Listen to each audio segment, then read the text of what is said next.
YouTube is under fire this week for refusing to take down a series of videos which openly mock Carlos Maza, a gay journalist who works for Vox. Maza says he's been asking YouTube to take the videos down for a while, but when he got no response, he went public.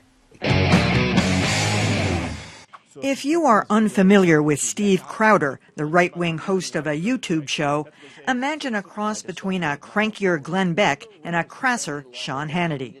It was a transphobic show, but that was a completely transcentric show! Crowder has bumped around social media for a while, but now finds himself in the spotlight for remarks he has been making about Carlos Maza, a gay Cuban video journalist at Vox. Maza put together this handy compilation of Crowder's remarks and sent them along to YouTube.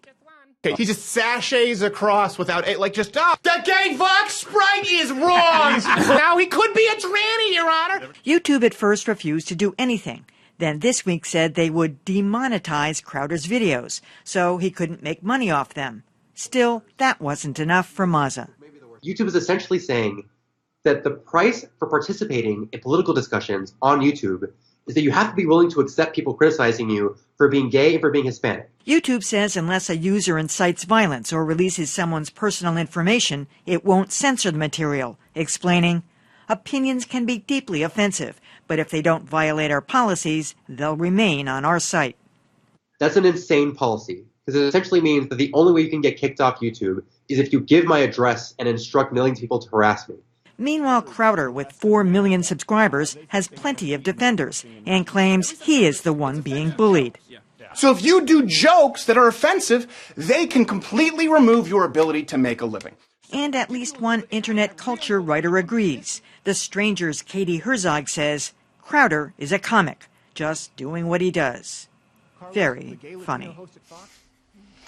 Well, we've sort of danced around this before. I have to say that I think YouTube is within their rights not to take it down. I'm actually almost a little surprised that Carlos Maza is this disturbed by it, because it's one of those things. This guy's been doing this for years, by the way. Steve Crowder has been mocking him for, I guess because, just for a little background, Carlos Maza does a regular media criticism thing, and he picks on a lot of these right-wing I don't know what to call it. It's some kind of a show that he does. So I think it's a good thing that he brought it to everybody's attention. I've never heard of Steve Crowder. I wouldn't ever come off my transom. I wouldn't want to be on the receiving end of any of that stuff. But I think YouTube has the right to keep it up. It's hard to say. Demonetizing, for one thing, is not that big a deal. This is not his primary way of making money.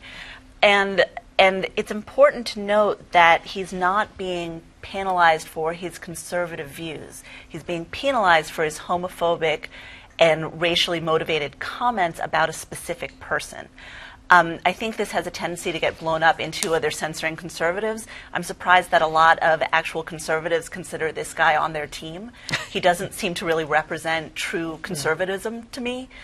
But I don't really see what else YouTube can do. If they take this down, then they're also going to have to take down, for the same reason, videos by any comic who is making fun of straight white men, who is making fun of any racial, ethnic, social demographic out there. Where do you draw the line? Yes, it's terribly offensive. I don't watch him. I'm glad he's been demonetized.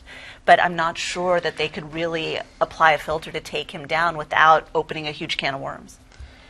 I think you're right, but I just feel like here's exhibit number 5 million in the fact that the internet has basically brought out all the worst tendencies that we as humans have. And and it just kind of makes me wish that every now and then I pine, as someone who grew up before the internet, I pine for pre-internet days. Not to idealize them.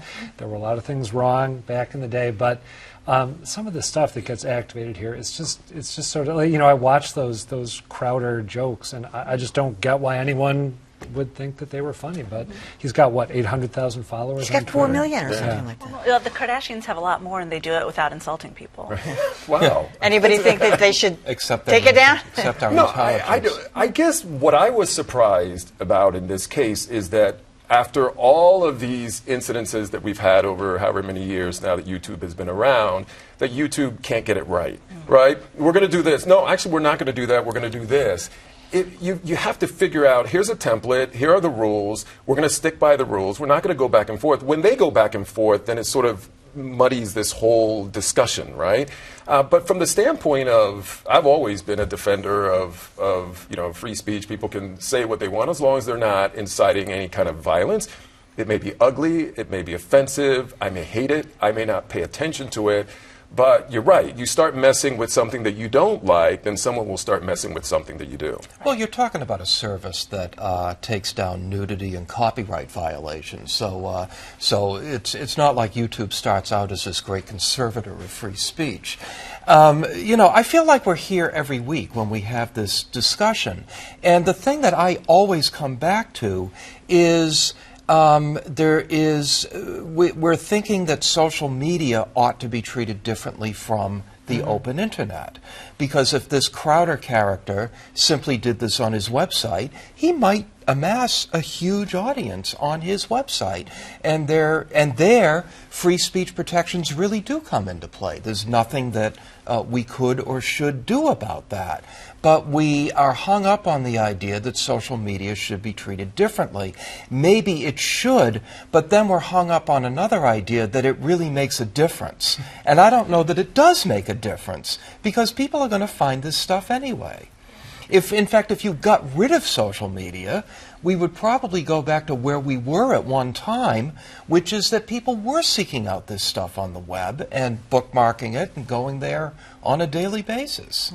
And what happens in a case like this is now everyone's attention has been sort of sharpened around this. I didn't know anything about this person. So they'll go look for his website. Go look, right. So now it raises the visibility. Yeah. And, Both of them, though. Right. I didn't know Carlos Maza either. I did not know him as well. I said it before, outrage is cliquey. Yeah. People want to feel superior. They want to feel energized by it. And everyone's paying attention to this story because it drives traffic to their individuals' publications and sites. Yeah, but sometimes it's best to just not say anything about it because it just makes a bigger Adam, deal. I'm surprised you didn't want to get the censors out on this. Even I have my moments. No, I think Lylah made exactly the right point. Slippery slope, same point you made.